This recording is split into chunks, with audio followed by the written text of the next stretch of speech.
মার্কিন যুক্তরাষ্ট্রের গোপন মিশন। সিএনএনের রিপোর্ট অনুযায়ী মার্কিন গোয়েন্দারা ভারত পাকিস্তানের মধ্যে বড় ধরনের যুদ্ধের সম্ভাবনা দেখতে পেয়েছিল। মার্কিন ভাইস প্রেসিডেন্ট জেরি ভেন্স সরাসরি দুই দেশের নেতাদের সাথে কথা বলে যুদ্ধবিরতি নিশ্চিত করেন। তবে ভারত সরকার এই মধ্যস্থতা অস্বীকার করে বলেছে, আমরা নিজেরাই আলোচনার মাধ্যমে সমাধান করেছি।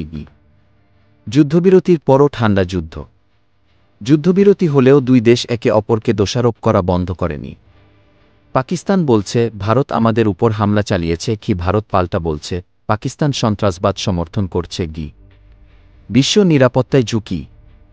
বিশেষজ্ঞরা বলছেন এই যুদ্ধবিরতি খুবই নাজুক এবং যেকোনো সময় ভেঙে যেতে পারে। যদি যুদ্ধ শুরু হতো তাহলে শুধু ভারত পাকিস্তান নয়, পুরো বিশ্ব রাজনীতিতে এর প্রভাব পড়ত।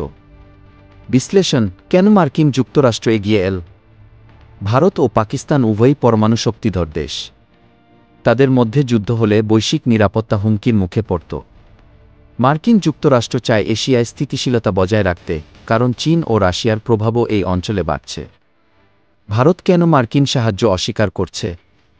ভারত নিজেকে একটি শক্তিশালী ও স্বাধীন পররাষ্ট্রনীতি সম্পন্ন দেশ হিসেবে প্রমাণ করতে চায়। তারা চায় না যে বিশ্ব মনে করুক মার্কিন সাহায্য ছাড়া ভারত পাকিস্তান শান্তি সম্ভব নয়।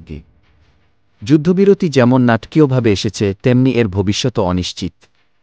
দুই দেশের মধ্যে আস্থার অভাব, বৈশ্বিক শক্তিগুলোর রাজনৈতিক খেলা এবং উত্তপ্ত সীমান্ত পরিস্থিতি, এসবই এই যুদ্ধবিরতিকে হুমকির মুখে ফেলেছে। এখন দেখার বিষয় এই শান্তি কতদিন টিকে থাকে। আপনার কি মনে হয়, এই যুদ্ধবিরতি কি স্থায়ী হবে নাকি আবারও যুদ্ধ শুরু হবে?